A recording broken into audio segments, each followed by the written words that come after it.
Hello friends, ఈ కథ దైవదూత సైతాన్ గురించి. అవును, సైతాన్ ఒక దైవదూత. క్రిస్టియానిటీ మతం ప్రకారం దేవుని వద్ద కొంతమంది పవర్ఫుల్ ఏంజెల్స్ ఉన్నారు. వారిలో మైకెల్, లూసిఫర్, గేబ్రియల్, ఆజ్రాయెల్ లాంటి దూతలు చాలా పవర్ఫుల్. అయితే లూసిఫర్ దురాశాపరుడు.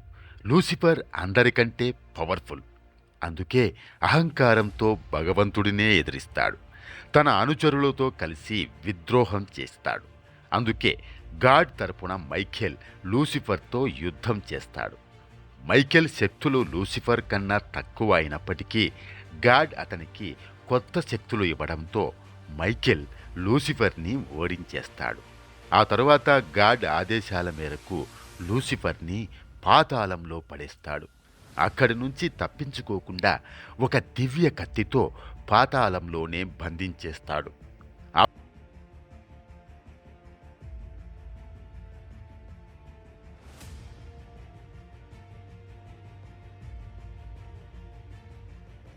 అప్పటి నుంచి లూసిఫర్ పేరు సైతాన్ అని మారిపోతుంది. సైతాన్ అంటే చెడుకి ప్రతీకం.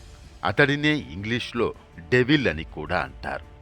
సైతాన్ అలా లక్షల సంవత్సరాల నుంచి పాతాళంలోనే ఉన్నాడు. కానీ అతని అనుచరులు ఎప్పటికైనా అతడిని విడుదల చేయించాలని ప్రయత్నాలు చేస్తూ ఉంటారు. పాతాళానికి భూమి కింద నుంచి ఒక రహస్య ద్వారం ఉంటుంది. ఆ ద్వారం ఇటలీ దేశంలో ఉండటంతో ఇటలీలో పాతాళలోక ద్వారానికి పైభాగంలో సైతాన్ అనుచరులు ఒక స్థావరం ఏర్పాటు చేసుకుంటారు. సైతాన్ పాతాళం నుంచి తన శరీరంతో రాలేడు. అందుకే తన ఆత్మని మనిషిలో ప్రవేశపెట్టాలి. కానీ సైతాన్ ఆత్మ చాలా పవర్ఫుల్. ఎవరైనా మహిళ గర్భం దాల్చితే ఆమె కడుపులో ఉన్న బిడ్డలో సైతాన్ ప్రవేశించి భూమిపై రావాలనుకుంటాడు. అందుకోసం సైతాన్ అనుచరులు కొంతమంది మహిళలను కిడ్నాప్ చేసి వాళ్ళను గర్భవతులు చేస్తూ ఉంటారు. కానీ సైతాన్ ఆత్మ ఆమె కడుపులో ప్రవేశించగానే మహిళ, కడుపులో బిడ్డ ఇద్దరూ చనిపోతుంటారు. ఎందుకంటే సైతాన్ పవర్స్ని సామాన్య గర్భం తట్టుకోలేదు. ఇలా ఎంతోమంది మహిళలు గర్భం దాల్చి చనిపోతూ ఉంటారు. ఈ నేపథ్యంలో సైతాన్ అనుచరులకు యేసు ప్రభు అంటే జీసస్ మృతదేహంపై కప్పబడిన వస్త్రం గురించి తెలుస్తుంది. సైతాన్ అనుచరుల్లో ఒక సైంటిస్ట్ ఉంటాడు. అతను చరిత్రలో చనిపోయిన వారి శవం లేదా వారి డిఎన్ఏ నుంచి వీర్యం తయారు చేసి మహిళలను గర్భవతులను చేస్తూ ఉంటాడు. అలా అతను 100 సంవత్సరాల క్రితం చనిపోయిన వారి డిఎన్ఏ దొరికితే అందులో నుంచి వీర్యం తయారు చేసి దాని ద్వారా పిల్లలను పుట్టిస్తాడు. ఉదాహరణకు 100 సంవత్సరాల క్రితం చనిపోయిన Alexander the great, Shakespeare, Egypt రాజులు, హిట్లర్ ఇలాంటి వ్యక్తుల డిఎన్ఏతో పుట్టిన పిల్లలను ప్రపంచంలోని కోటీశ్వరులు 100 కోట్లు పెట్టి కొంటూ ఉంటారు. ఈ క్రమంలో జీసస్ డిఎన్ఏ గురించి చెప్పుకోవాలి. జీసస్ని 3000 ఏళ్ల క్రితం యూదులు సిలువ వేసి హత్య చేశారు. సిలువ వేసే సమయంలో ఆయన శరీరంలో ఎన్నోసార్లు కత్తులతో గాయాలు చేశారు. ఆ కారణంగా ఆయన శరీరం నుంచి విపరీతంగా రక్తం వచ్చి ఆయన చనిపోయారు. అయితే జీసస్ చనిపోయిన తరువాత ఆయన శవంపై ఒక వస్త్రాన్ని కప్పుతారు. ఆ వస్త్రంపై జీసస్ రక్తం అంటుకుంటుంది. అయితే ఇప్పటికీ క్రైస్తవ పెద్దలు ఆ వస్త్రాన్ని సురక్షితంగా ఉంచారు. ఇప్పుడు మన కథలో సైతాన్ అనుచరులు ఆ వస్త్రం కోసం వెతుకుతుంటారు. ఎందుకంటే ఆ వస్త్రంలో ఉన్న జీసస్ డిఎన్ఏతో తయారు చేసిన వీర్యాన్ని ఒక మహిళ గర్భంలో ప్రవేశపెడితే పుట్టబోయే బిడ్డకు జీసస్ శక్తులుంటాయి. అలాంటి శక్తివంతమైన బిడ్డ శరీరంలో సైతాన్ ఆత్మను ప్రవేశపెట్టాలని అతని అనుచరుల ప్లాన్. ఇప్పుడు మనం కథలోకి వద్దాం. కథలో లారా అనే యువతి కాలేజీలో పీహెచ్డీ చదువుకుంటోంది. తన కాలేజీ కోర్సు కోసం గాడ్ అండ్ ఏంజిల్స్ అనే అంశంపై థీసిస్ రాస్తూ ఉంటుంది. అందుకోసం ఒకరోజు తన కాలేజీ ప్రొఫెసర్ వద్దకు వెళ్ళి తను రాసిన థీసిస్ని పబ్లిష్ చేయించమని అడుగుతుంది. కాని ఆ ప్రొఫెసర్ ఆమెను తనతో సెక్స్ చేయమని కండిషన్ పెడతాడు. కానీ లారా అందుకు అంగీకరించదు. ఆ తరువాత లారా సిటీలోని ఒక చర్చి వద్దకు వెళ్తుంది. ఆ రోజు చర్చిలో ఒక ఎగ్జిబిషన్ జరుగుతుంటుంది. ఆ ఎగ్జిబిషన్లో జీసస్ శవంపై కప్పబడిన వస్త్రాన్ని ప్రదర్శనలో పెడతారు. దాన్ని చూసేందుకు వందల సంఖ్యలో జనం వస్తుంటారు. ఎందుకంటే 100 సంవత్సరాల్లో ఇప్పటివరకు 5 సార్లు మాత్రమే ఆ వస్త్రాన్ని ప్రజలు చూడ్డానికి ప్రదర్శించారు. ఆ ఎగ్జిబిషన్కి లారా కూడా వెళ్తుంది. తను రాసే కాలేజీ థీసిస్ కోసం చర్చి లోపల ఉన్న విగ్రహాల గురించి ఆమెకు సమాచారం కావాలి. అందుకే చర్చి ఫాదర్ అయిన మాక్రోనీతో ఆమె ఫ్రెండ్షిప్ చేస్తుంది. జనం ఎక్కువగా ఉండటంతో ఫాదర్ మాక్రోనీతో కలిసి లారా చర్చి లోపలికి వెళ్ళిపోతుంది. చర్చి లోపల ఎగ్జిబిషన్లో ఫాదర్ మాక్రోనీ లూసిఫర్ అంటే సైతాన్ మరియు దైవదూత మైఖేల్ మధ్య జరిగిన యుద్ధం కథ గురించి చెబుతాడు. ఆమెను మైఖేల్ లూసిఫర్ విగ్రహాల వద్దకు తీసుకెళ్తాడు. లారా ఆ విగ్రహాల బొమ్మలను తన బుక్లో గీసుకుంటూ అక్కడే కూర్చుంటుంది. ఫాదర్ మాక్రోనీ వేరే పనిమీద వెళ్ళిపోతాడు. చర్చిలోకి ఒక విచిత్రంగా కనిపించే మహిళ దొంగతనంగా ప్రవేశిస్తుంది. ఆ మహిళ పేరు లిజ్. ఆమె సైతాన్ భక్తురాలు. మరోవైపు లారా ఆ బొమ్మలు గీస్తూ సాయంత్రమైపోతుంది. అప్పుడే లారా ఒంటరిగా కూర్చున్న ప్రదేశంలో పక్కనుంచి ఎవరో ఆమె పేరు పిలిచినట్టు వినిపిస్తూ ఉంటుంది. దీంతో లారా కాసేపు భయపడిపోతుంది. అప్పుడే అక్కడికి ఒక సెక్యూరిటీ గార్డు వస్తాడు. చర్చి క్లోజింగ్ టైం అని చెప్పి వెళ్ళిపోతాడు. లారా కూడా తన పుస్తకాలు సర్దుకుని అతని వెంట కాస్త దూరంగా వెళ్తూ ఉంటే మధ్యలో నుంచి నల్లబట్టలు వేసుకున్న ఒక మహిళ అంటే లిజ్ ఆ సెక్యూరిటీ గార్డును చంపేస్తుంది. ఇది చూసిన లారా అక్కడి నుంచి పారిపోయి ఒక ప్లేసులో దాక్కుంటుంది. ఆ తరువాత లిజ్ చర్చి మ్యూజియంలోని ఒక కత్తి తీసుకుని జీసస్ శవంపై కప్పిన వస్త్రాన్ని దొంగిలిస్తుంది. అప్పుడే అక్కడికి ఫాదర్ మాక్రోనీ వచ్చేస్తాడు. కానీ లిజ్ అతడిని కత్తితో పొడిచి అక్కడి నుంచి వెళ్ళిపోతుంది. ఆ తర్వాత లారాని కూడా చంపేందుకు లిజ్ వెతుకుతూ ఉంటుంది. ఇదంతా చర్చి కాంపిటీషన్ బోర్డులో దాక్కొని ఉన్న లారా చూసి భయపడుతూ ఉంటుంది. అయితే లిజ్ ఆమె గ్రూపు సభ్యులు లారాని పట్టుకుంటారు. కానీ ఆమెను చంపకుండా కిడ్నాప్ చేసి తీసుకెళ్తారు.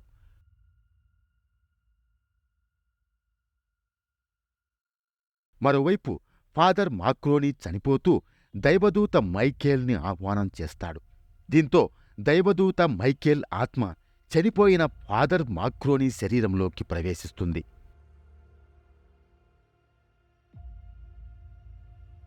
లిజ్ ఆమె గ్యాంగ్ ఒక కారులో లారాని బంధించి తీసుకెళ్తుండగా వెనక నుంచి ఫాదర్ మాక్రోనీ రూపంలో ఉన్న దైవదూత మైఖేల్ వెంబడిస్తాడు. కాని ఫాదర్ మాక్రోనీ శరీరం గాయాలతో బలహీనంగా ఉండటంతో మైఖేల్ శక్తులు కొంత సమయం పనిచేయవు. దీంతో అతను స్పృహ తప్పి పడిపోతాడు. సీన్ కట్ చేస్తే కొంతమంది కోటీశ్వరుల ముందు ఒక 13 ఏళ్ల బాలుడు వయోలిన్ వాయిస్తుంటాడు. అందరూ అంత చిన్న బాలుడు అంత బాగా వయోలిన్ వాయిస్తుంటే ఆశ్చర్యపోతారు. అప్పుడే అక్కడికి ఒక సైంటిస్ట్ డాక్టర్ లారెంట్ వస్తాడు. ఆ వయోలిన్ వాయించే బాలుడు 100 సంవత్సరాల ముందు జీవించిన మైఖేల్ ఏంజెల్ అనే ప్రఖ్యాత వయోలిన్ సంగీతకారుడి డిఎన్ఏతో పుట్టాడని డాక్టర్ లారెంట్ చెబుతాడు. అందుకే ఈ బాలుడికి అతని గుణాలున్నాయి. ఇలాగే అప్పుడే పుట్టిన ఒక చంటి పిల్లాడున్నాడు. అతను 1000 సంవత్సరాల ముందు జీవించిన ఈజిప్ట్ రాజు డిఎన్ఏతో పుట్టాడు. ఈ చంటి పిల్లాడిని ఎవరైనా కొనాలంటే 100 కోట్లు చెల్లించాలని బిడ్డింగ్ వేస్తాడు. అలా ఆ చంటి పిల్లాడిని ఒక ధనిక ధనవంతులు 100 కోట్లకు కొనుగోలు చేస్తారు. ఇంతలోనే అక్కడికి లిజ్ వచ్చి డాక్టర్ లారెంట్కు చిన్నగా ఒక విషయం చెప్తుంది. డాక్టర్ లారెంట్ ఎంతో ఆతృతగా ఆమెతో వెళ్ళిపోతాడు. లిజ్ అతనికి జీసస్ శవంపై కప్పిన వస్త్రం చూపిస్తుంది. ఇది చూసి డాక్టర్ లారెంట్ ఆశ్చర్యపోతాడు. ఆ వస్త్రంపై ఉన్న జీసస్ రక్తపు మరకలతో జీసస్ డిఎన్ఏ తయారు చేస్తానని చెబుతాడు. మరోవైపు లారాని లిజ్ గ్యాంగ్ కిడ్నాప్ చేసి ఓ చోట బంధించి పెడతారు. లారాతో పాటు మరికొందరు మహిళలు కూడా అక్కడ ఖైదీలుగా ఉన్నారు. మరోవైపు చర్చిలో దొంగతనం, హత్య జరిగిన ఘటనలో సెక్యూరిటీ వీడియోని చర్చి పెద్ద ఫాదర్ పరిశీలిస్తూ ఉంటాడు. ఆ వీడియోలో ఫాదర్ మాక్రోని చనిపోయినట్లు తెలుస్తుంది. అంతలోనే అక్కడికి ఫాదర్ మాక్రోని రూపంలో ఉన్న దైవదూత మైకేల్ వస్తాడు. అతడిని చూచి చర్చి పెద్ద ఫాదర్ ఆశ్చర్యపోతాడు. నువ్వు బతికే ఉన్నావా అని అడుగుతాడు. కానీ ఫాదర్ మాక్రోని ఆ సెక్యూరిటీ వీడియో అక్కడి నుంచి లాగేసుకుని జీసస్ శవంపై కప్పిన వస్త్రాన్ని కాపాడే వ్యక్తి ఇక్కడ ఎందుకు లేడని ప్రశ్నిస్తాడు. దానికి చర్చి పెద్ద ఫాదర్, నీకు ఇదంతా తెలుసు కదా, జీసస్ వస్త్రాన్ని కాపాడే విన్స్ని పిచ్చివాడైపోయాడు. అతనికి ఏవో చీకటి వస్తువులు కనిపిస్తున్నాయి, సైతాన్ అరుపులు వినిపిస్తున్నాయని అతడు పని మానేశాడు. ఇప్పుడు అతను పిచ్చాసుపత్రిలో ఉన్నాడు అని అంటాడు. అప్పుడు ఫాదర్ మాక్రోని అంటే దైవదూత మైఖేల్ వారితో ఏమీ చెప్పకుండా కారు తాళాలు తీసుకుని విన్సిన్ దగ్గరికి వెళ్తాడు. కానీ అక్కడ విన్సిని తుపాకీ తీసుకుని రెడీగా ఉంటాడు. ఎవరు నువ్వు, ఇక్కడికి ఎందుకొచ్చావు అని అడుగుతాడు. ఈ క్రమంలో ఫాదర్ మాక్రోని శరీరాన్ని తాకుతూ అతని కళ్ళలో చూస్తాడు. అప్పుడు అతనికి అర్థమవుతుంది, ఎదురుగా నిలబడి ఉన్నది మానవుడు కాదు, దైవదూత మైఖేల్ అని. అప్పుడు మైఖేల్ వచ్చిన పని గురించి చెబుతాడు. జీసస్ వస్త్రం దొంగిలించారని, దానిని తిరిగి తీసుకురావాలని. అప్పుడు విన్సిని మైఖేల్ని సైతాన్ అనుచరుల ప్లాన్ గురించి వివరిస్తాడు. వాళ్ళంతా సైతాన్ ఆత్మని భూమిపైకి తీసుకురావాలని ప్రయత్నిస్తున్నారని, కానీ దానికోసం వాళ్లకు ఎందుకో జీసస్ రక్తం కావాలని తెలిసిందని చెబుతాడు. జీసస్ రక్తంతో సైతాన్ బలం ఇంకా పెరుగుతుందని అంటాడు. తాను చాలా కాలంగా సైతాన్ అనుచరుల స్థావరంపై నిఘా పెట్టానని చెప్తాడు. ఆ తర్వాత మైఖేల్ని తీసుకుని భూమిపై పాతాళ రహస్య ద్వారం ఉన్న చోటికి తీసుకెళ్తాడు. అది అడవి ప్రాంతంలో ఉన్న గుహ. ఆ తర్వాత మైఖేల్ ఒంటరిగా గుహలోకి ప్రవేశిస్తాడు.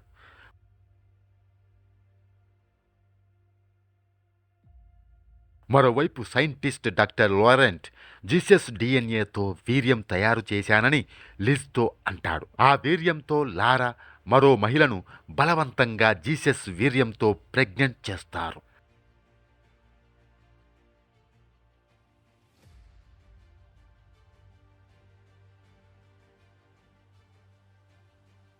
ఆ తర్వాత ఆ ఇద్దరు మహిళలను పెళ్లి కూతురు డ్రెస్లో తీసుకెళ్లి ఒక మైదానం లాంటి స్థలంలో సంకెళ్లతో బంధించి కట్టేస్తారు. అక్కడ చాలామంది సైతాన్ భక్తులు వారిద్దరినీ చూస్తూ ఉంటారు. అప్పుడే అక్కడికి ఓ పెద్ద రాక్షసుడు లాంటి ఆకారంలో ఉన్న మనిషి వచ్చి ఆ ఇద్దరు మహిళలను పాతాళ ద్వారం వైపుకి ఈడ్చుకెళతాడు.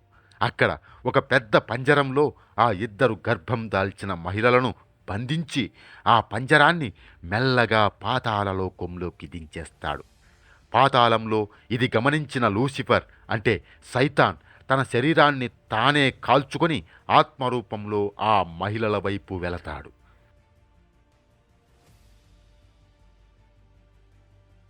అతని ఆత్మ ఒక పాములాంటి నిప్పు ఆకారంలో ఆ ఇద్దరు మహిళల వద్దకు చేరుకుంటుంది.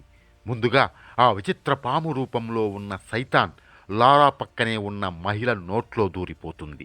కానీ ఆ మహిళ శరీరం సైతాన్ శక్తులను తట్టుకోలేదు. అందుకే ఆ మహిళ చనిపోతుంది. ఆ తర్వాత ఆ సైతాన్ పాము లారా నోట్లో దూరిపోతుంది. కానీ కొంతసేపు తర్వాత లారాకు కొంత నొప్పి కలిగినా ఆమె తట్టుకోగలుగుతుంది. ఆ తర్వాత లారాని మళ్ళీ భూమిపైకి తీసుకొస్తారు. ఈసారి ఆమెతో సైతాన్ గ్రూప్ నాయకులు లిజ్ చాలా మర్యాదగా మాట్లాడుతుంది. ఎందుకంటే ఇప్పుడు సైతాన్ లారా కడుపులో పెరుగుతున్న బిడ్డ శరీరంలోకి ప్రవేశించాడు.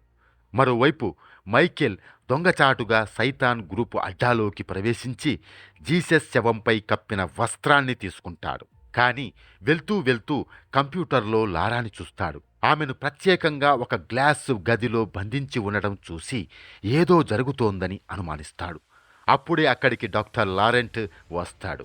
కానీ మైఖేల్ అందరినీ కొట్టి అక్కడి నుంచి తప్పించుకొని లారాను కాపాడేందుకు వెళ్తాడు. అక్కడ లారా మైఖేల్ను చూసి ఫాదర్ మాక్రోని అని అనుకుంటుంది. కానీ మైఖేల్ ఆమెకు తాను ఒక దైవదూత అని, ఫాదర్ మాక్రోని చనిపోతే అతని శరీరంలో ఉన్నానని చెబుతాడు. అలా లారాని తీసుకుని మైఖేల్ పారిపోతుంటే ఒక రాక్షస ఆకారంలో ఉన్న మనిషి లారాని పట్టుకుంటాడు. మైఖేల్ అతడిని కాల్చినా అతనికి ఏమీ కాదు. ఆ తర్వాత మైకేల్ని పట్టుకుని బంధించేస్తారు. కానీ మైకేల్కి స్పృహ వచ్చాక చూస్తే అతడి మెడకు సంకెళ్ళు ఉంటాయి.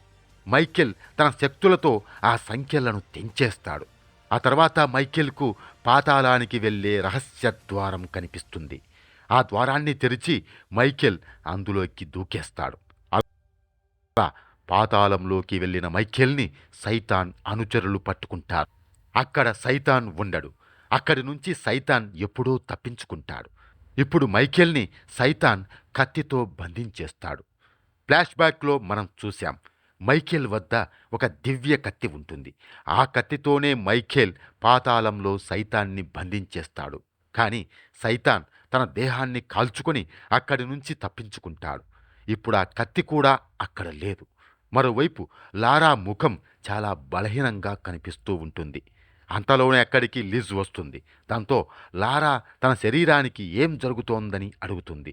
దానికి లిజ్, నీ కడుపులో జీసస్ కంటే బలమైన బిడ్డ ఉన్నాడు, అందుకే నువ్వు నీ ఆరోగ్యం గురించి జాగ్రత్తగా ఉండాలని చెబుతుంది. దానికి లారా, నువ్వు నన్ను మోసం చేసి ప్రెగ్నెంట్ చేశావు, ఇప్పుడు నాటకాలు ఆడుతున్నావా అని కోపంగా అడుగుతుంది. దానికి లిజ్, సరే, నువ్వు బిడ్డకు జన్మనిచ్చిన తర్వాత నిన్ను విడుదల చేస్తాను, వెళ్ళిపోవచ్చు అని అంటుంది. మరోవైపు పాతాళంలో కొందరు మనుషులు మైకేల్ వద్దకు వెళతారు.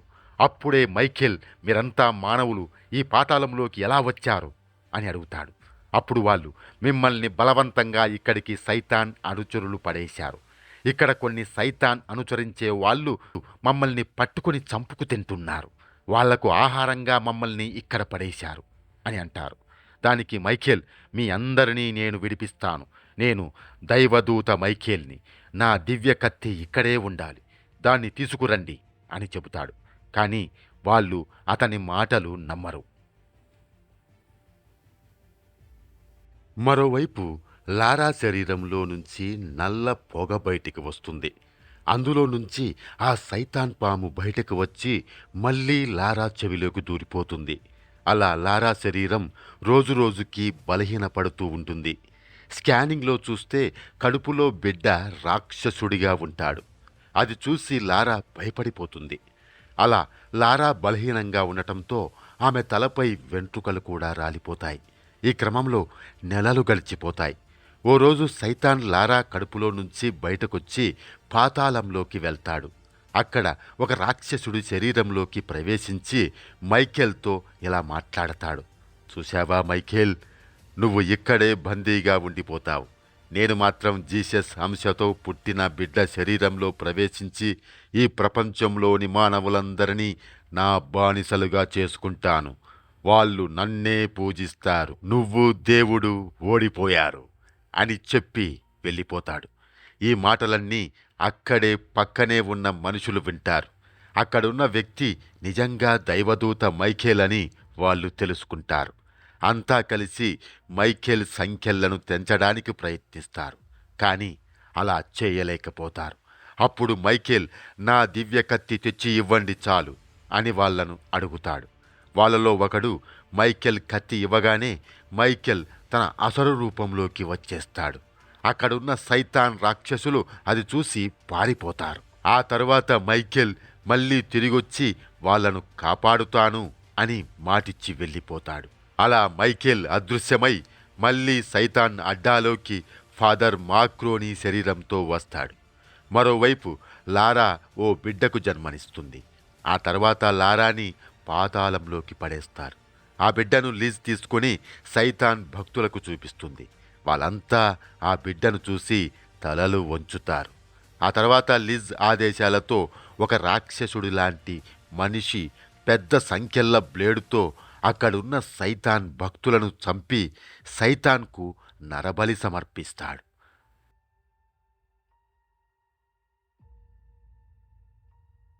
ఈ క్రమంలో ఆ రాక్షసుడు డాక్టర్ లారెంట్ని కూడా చంపేస్తాడు. మరోవైపు మైకేల్కు లారా అరుపులు వినిపిస్తాయి. మైకేల్ అక్కడికి వెళ్ళి చూస్తే లారా పాతాళ ద్వారం వద్ద వేలాడుతూ ఉంటుంది. మైకేల్ ఆమెను కాపాడుతాడు. ఆ తర్వాత లిజ్ బిడ్డ రూపంలో ఉన్న సైతాన్ని తీసుకుని పారిపోతుంటే ఆమె వద్ద నుంచి పిల్లాడిని తీసుకుంటారు. వెంటనే బిడ్డను తీసుకుని అక్కడి నుంచి పారిపోమ్మని మైఖేల్ అంటాడు. బిడ్డను జాగ్రత్తగా పెంచు, భయపడకు అని మైఖేల్ అంటాడు. అలా లారాని పంపించేసిన తరువాత మైఖేల్ ఆ రాక్షసుడితో పోరాడతాడు. మరోవైపు పాతాళ ద్వారం తెలుసుకునే ఉండిపోయింది. దీంతో పాతాళంలోని రాక్షస జీవులు భూమిపైకి వచ్చేస్తున్నాయి. వాళ్ళందరినీ అడ్డుకునేందుకు ఆ ప్రదేశాన్ని మైఖేల్ బాంబులతో పేల్చేస్తాడు.